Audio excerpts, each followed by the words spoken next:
Lifting sanctions in Syria will depend on how its political future develops. That's the message from France and Germany's foreign ministers to the country's new leaders. So what do both sides want from each other and what divides them? This is Inside Story.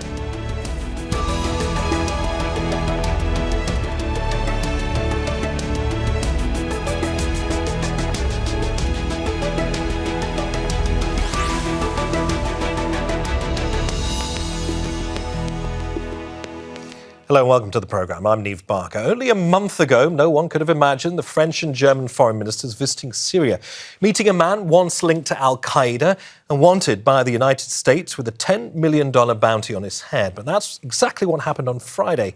Former President Bashar al-Assad has gone, and the man now in charge, Ahmed al-Sharaa, is no longer wanted by the US. Greeting Germany and France's top diplomats in Damascus, little of any substance emerged, except perhaps the big differences between both sides. Syria desperately needs money to rebuild, but also the freedom to develop as a sovereign state. The European visitors told their hosts that much depends on the political shape and direction the new Syria takes. Both represent strongly pro-Israeli countries, and the EU has remained an ally to Israel throughout the Gaza genocide, and as it's launched hundreds of attacks on Syria.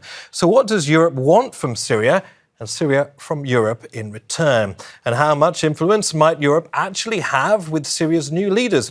We'll ask our guest this and lots more in a few moments, but first, this report from Sarah Gill. This is Sednaya prison, where thousands of Syrians were detained, tortured and killed under the regime of Bashar al-Assad. It's viewed globally as a symbol of brutality. And these two senior European ministers walk its hallways. The French and German foreign ministers are the first high-level Western officials to visit the country since Assad was toppled from power. And they've promised to help Syrians seek accountability. We were struck in our souls by the barbarism that we discovered in the concentration like hell of Sednaya prison. There can be no moral recovery for Syria unless justice is served. And for this, we propose to the transitional authorities that as soon as today, France's technical expertise can contribute in the fight against impunity. Syria's new leaders were hoping the trip may see Western sanctions being lifted, but both European envoys have made clear that won't happen soon. Instead, they came with a list of demands for the leadership, including holding elections and quickly. Better future for Syria means an inclusive, peaceful transfer of power, reconciliation and reconstruction. This requires a political dialogue involving all ethnic and religious groups, involving men and equally women. Ahmed al-Sharaa, the head of Syria's new administration, has acknowledged the need for elections, but says they may take up to 4 years to bring about. He says the focus should be on reviving Syria's collapsed economy. More than 13 years of civil war, corruption and sanctions have left Syrian people struggling to cope. Many are barely able to afford basic goods. Jihad is a taxi driver from Damascus. He says his livelihood has been crippled by constant shortages of fuel. There was not any fuel for 10 days, so I could not work. But today there's some, so I came quickly to refill. Rebuilding Syria is a monumental challenge, and one that requires international support. But for now, European leaders say they are watching closely to see if the new administration delivers on their promises of stability and reform. Sarah Gill, Al Jazeera, for Inside Story.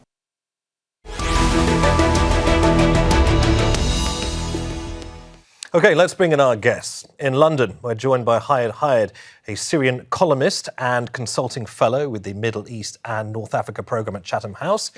In Paris is Marie Forestier, a senior advisor at the European Institute of Peace.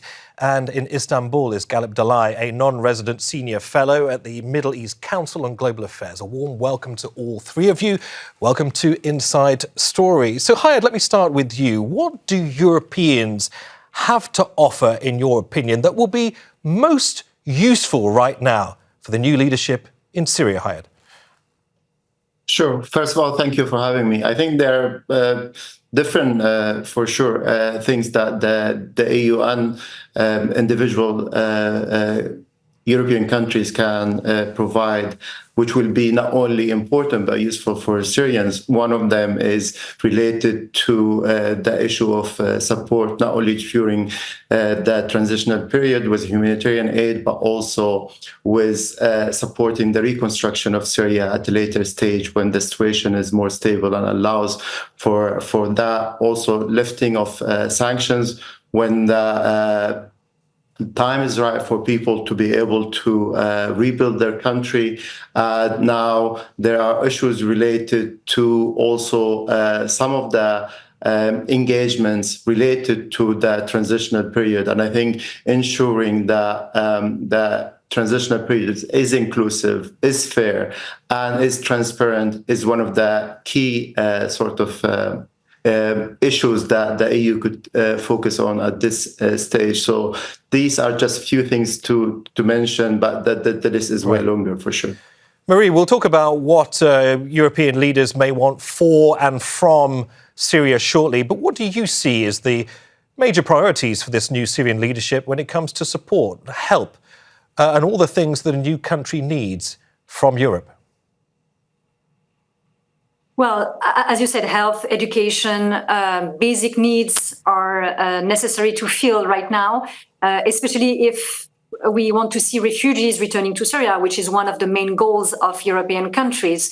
And this cannot happen without meaningful reconstruction and services improving in Syria. So these are urgent needs, and at the same time, the start of a political transition with an inclusive dialogue that can lead to the emergence of representative institutions.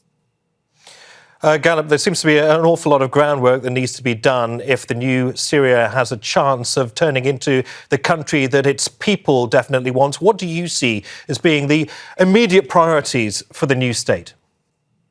I think let's not forget this is like a post-conflict country, and the challenges are immense and the tasks ahead are immense. So effectively what you need the post-conflict transition, you need state building, you need nation building, all at the same time. And that requires a lot of investment, the capital investment, the political investment, the economic investment, the social investment. And there, not only the European countries, but the neighboring countries, the US, the Turkey, all of them have responsibility, I would say, not only this should not be seen just a choice, but a responsibility to help to make sure that this transition succeeds, that this transition is effective, it's delivering, but it's also inclusive at the same time. For this one, what is needed at this stage is obviously the rebuilding, reconstruction of the Syria is vital. This is a post-conflict country, and for the rebuilding and reconstruction, you need money, and the money right now probably can be provided mainly either through the Gulf or the European countries or the international institution or the donor conferences. So that will be the key. But also you need capacity building. You need the expertise. You need the expertise at all levels, from technical to the constitutional process to the political transition process. So the challenges are immense, and the Europe at this stage seems to be leaning more towards the stick than the carrot approach to Syria. But it should not be just stick. It should not be the Europe telling what Syria needs to do in order for Europeans to engage. But Europe should also incentivize. So a form of conditionality should be on the table, should be offered. So it's not only relying on stick, but it's also relying on the carrot, because the transition in Syria is not only about Syria, is not only about the regional security, it's essentially about the European security. Syria is a Mediterranean country. Mediterranean is the European immediate neighborhood, the southern neighborhood. What happens in Syria not only going to affect the European foreign policy, but essentially its domestic politics. There's an intimate link between the rise of far right in Europe and the state collapse in Syria. Galip, we'll talk about that shortly. But an interesting point, of course, that there needs to be, in your opinion, more carrot than stick. Hayat, there is, though, a major obstacle when it comes to what Europe can potentially offer by way of investment in the country. And of course, they are sanctions. There are two layers to those sanctions on Syria as a state and also on HTS as an organisation. Hayat Tahrir al-Sham, just to remind our viewers and listeners, what might it take, in your view, for the EU to abandon those sanctions? Well, for now, the EU country and the EU as an institution, or European countries and the EU as an institution, have been repeating the same message. They're saying we need an inclusive transitional period. We need the protection of minorities. We need the sort of inclusive process that will allow different aspects, that will ensure women's rights, and all of those aspects will need to be implemented and guaranteed for those sanctions to be lifted. For the group itself, they're saying that they will need to see more actions that will match the words that have been sort of spreaded by the group itself when it comes to allowing others to share power and allowing more sort of tolerant approach to the diversity of the different Syrian components in order to ensure that not one group will have its vision, especially knowing that the group has its historical ties to Al-Qaeda and ISIS before, and now they're trying to present themselves in a different, more sort of moderate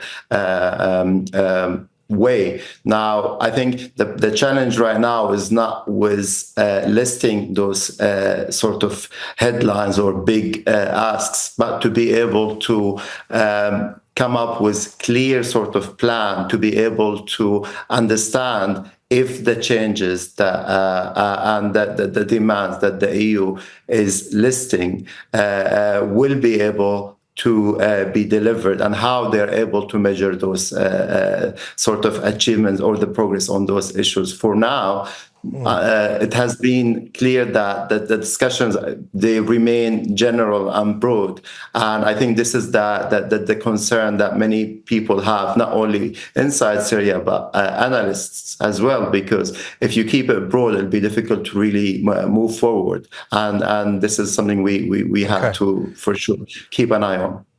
Galip, so precision, accuracy when it comes to understanding what the roadmap should be for Syria, maybe one way of allaying Western concerns about the direction the country is going. Galip, something France and some other countries have been asking for is clarity precisely over the status of the Kurds and for Kurdish forces to be assimilated into this emerging new joint Syrian armed forces.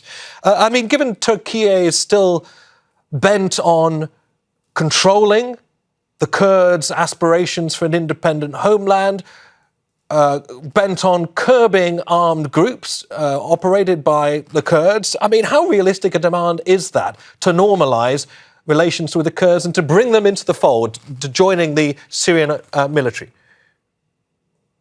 Well, I think, the Kurdish group itself, Mazlum Kobani himself is on the record saying that they're not looking for independence, they're not looking for a separate state, whether they are first and foremost a Syrian group. It's a Syrian Kurdish group, but a Syrian group, and they are open to being reintegrated in one way or another the Syrian security architecture. Obviously, that will be a cumbersome process. Obviously, that will involve quite many negotiations. But in principle, thus far, the Mazlum Kobani himself has declared that it's open to the Syrian Kurdish fighter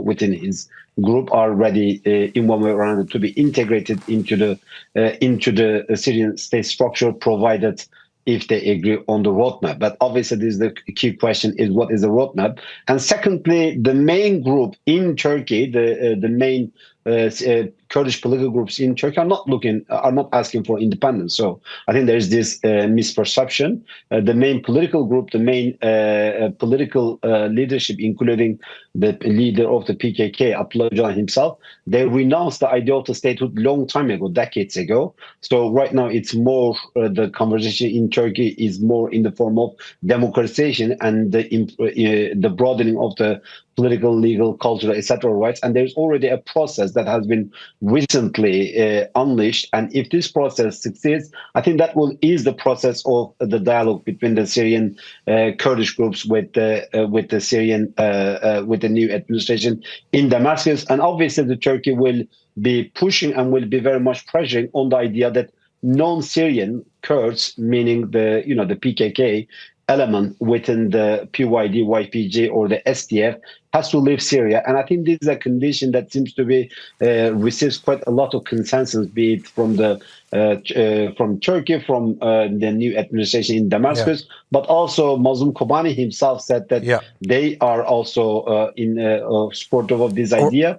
So the road ahead is cumbersome, but I think the conditions understood. The road ahead does most certainly sound cumbersome. Marie, turning to you, because when it comes to what the West can offer, France's foreign minister said this, that there cannot be a moral recovery for Syria unless justice is served. He went on to suggest France can offer the new authorities technical expertise when it comes to meting out justice. I mean, how receptive might the new Syrian leadership be to an offer from France like that, to essentially help set up some sort of judicial framework in the country, Marie? Yes, well, I think the Syrian authorities have said that it's important that there is an accountability process so that there is reconciliation in Syria and the country can move forward. So I think interest intersects here. And France offered this. They have some expertise on the judicial side. You might remember that Bashar al-Assad has been indicted by a French court for crimes against humanity. So there have been efforts also on the international litigation side taking place in France. And also I would like to underline that there is a symbol in the visit of the French foreign minister and the German foreign minister who in the middle of the 20th century were on opposite sides in the World War II. So it's also conveying a symbol of reconciliation as a visit, as a joint visit they paid in Damascus, that reconciliation can take place and people can work and live together again. Marie, staying with you, because it's vital that Germany gets its support for the new Syrian leadership right, isn't it? I mean, given the rise of the far right that's been attributed to Germany's handling of the arrival of hundreds of thousands of Syrian refugees over the years and asylum claims in the country, remind us of what's at stake for Germany if it doesn't get this right.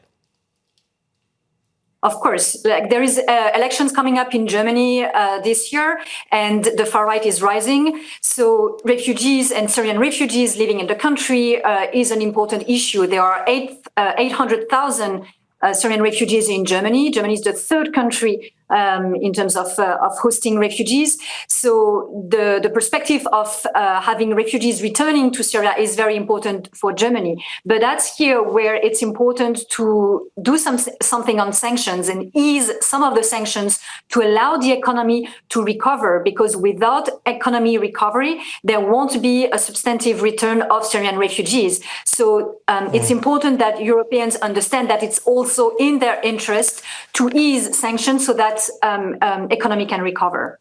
Germany's Foreign Minister Annalena Baerbock said Europe will support Syria in its transition, but Europe will not finance new Islamist structures, her words. She also talked of women's rights being a yardstick. Hayat, how much of what Annalena Baerbock said was for this new Syrian leadership or for voters back home in Germany, do you think? Well, I think it will be, again, I think it will be a matter of going into the details, because if you look at the statements shared by Hayat Tahrir al-Sham, they have been saying that they will be leading an inclusive process. They will ensure human rights and all of that, and they will not try to impose anything that is not sort of asked for or demanded by the Syrian people. However, I think that the real issue right now is related to the transitional period and how that transition will be managed. If you allow the group to be the main architect that will determine who will come to the national dialogue that is supposed to take place soon, and then sort of design processes that will ensure that will consolidate its influence, not only now but later on, then it will be difficult to imagine how the process itself will be inclusive. So again, I think the most important bit is to move beyond the headlines and start looking at the details of how things are implemented. Galip, there seems to be a bit of a credibility problem potentially for the likes of Germany, for instance, that have backed Israel, firstly throughout its ongoing war in Gaza, arming the country throughout, and also given that Israel has been hitting hundreds of targets in Syria itself recently while the country is trying to get to its feet. I mean, does Germany have the moral authority to request anything from the new Syrian leadership right now? Well, I think since the Gaza, the Germans' moral standing in the world has been severely undermined, and I don't think that it is the moral authority with any significant moral authority that the Germany can speak when it comes to the question of human rights in Middle East or in a conflict context. Right now, the question is not about the moral authority. The question is more about the practicality, and the question is more about the necessity. I think if it was the question of the moral authority, probably you would not have much receptive ears listening to the German official positions when it comes to the human rights, when it comes to the other normative frameworks in the Middle East, particularly since the Gaza. But right now the question is very simple. The Syria needs transition. The Syria needs reconstruction, rebuilding. The Syria needs money. The Syria needs the sanction waiver. The Syria needs the question of listing or delisting of the HTS is going to be on the top of the agenda. And Germany, Europe, is quite significant actor there when it comes to particularly the question of reconstruction and rebuilding. And finally, just to add another point, unfortunately, the Syria has been reduced to 2 or 3 lenses. One of them is the refugee lenses, and now also the radicalism and Islamism lenses. I mean, to some extent, the concerns are legitimate and it's real. But if it is being reduced to this, the whole country might be... Galip, I want to jump in and talk about some of those concerns in the time that we have left. Hayed, you are Syrian. Is there anything, Hayed, that you have seen since the recent takeover, since the fall of Bashar al-Assad, that gives you any sense of encouragement, an encouragement shared perhaps by European leaders that the country is going the direction that you would like to see? Some have cited the fact that Syrians have been able to celebrate Christmas openly, for instance, as a positive sign. Your thoughts, Hayed? Well, I think, again, we are looking at just general things. For sure, minorities in Syria that their rights should be protected. But I think we need to move beyond just protecting the rights of minorities and ensure that no one will harm them. We need to move beyond that in order to ensure, their participation. They are full citizens in Syria like any other citizens. So we have to start talking about how we are ensuring that they have the ability to participate in shaping the transitional process in Syria right now. Marie, let me jump in and put a question to Marie, because there have been some concerns about a new educational curriculum that has raised an awful lot of concern amongst some civil liberties groups who are starting to return tentatively, Marie, back to the country. Among proposed changes include apparently dropping evolution, Big Bang Theory from science lessons, from cutting out references to pre-Islamic pagan gods from the history books. I mean, what does that say to you? I think these changes were propositions and not decided, first of all. And second of all, what I see as very positive is that as soon as there have been criticisms and pushback from the civil society, the authorities backtracked on them and said that nothing was decided and it will be only with the technical committee. So, of course, there are some conservative tendencies within the new authorities that are putting forward some of these ideas. But again, I see that as a very encouraging sign for the upcoming decision process, that the concerns from the civil society is taken into account and some decisions may be reversed. And indeed, Marie, the new Education Minister, Nazir Al-Qadri, did say that the curriculum is mostly unchanged. and designed first and foremost to remove Assad from the textbooks. Of course, we have to wait and see what does eventually emerge.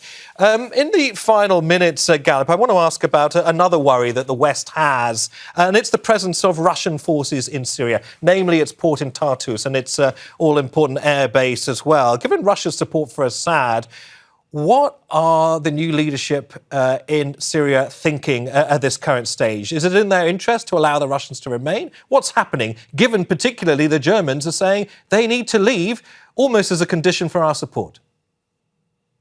Probably initially the new government, the new administration would want to keep the Russian presence in Syria in one way or another, but it will not be in the previous form and shape, because Russia had a massive Russia had massive strategic presence in Syria.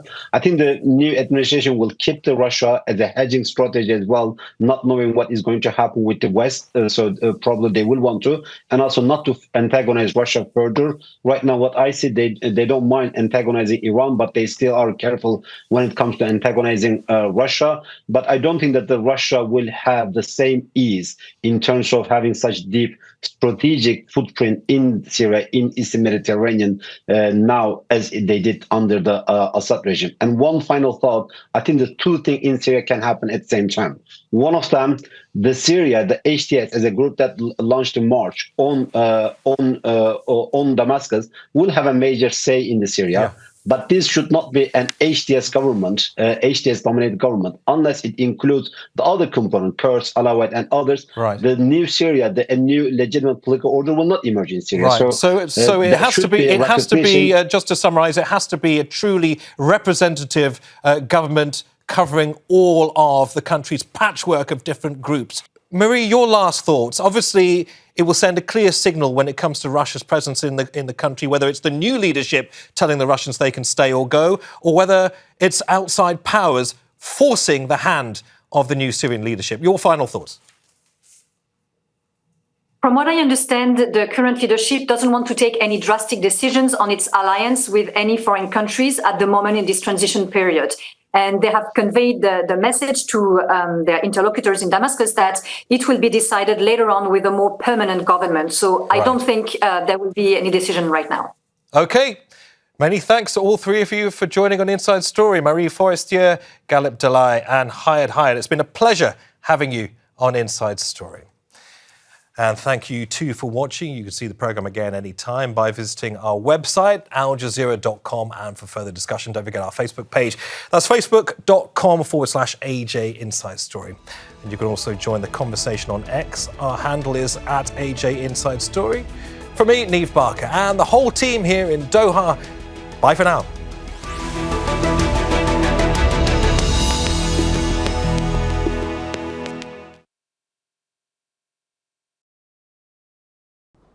Make sure to subscribe to our channel to get the latest news from Al Jazeera.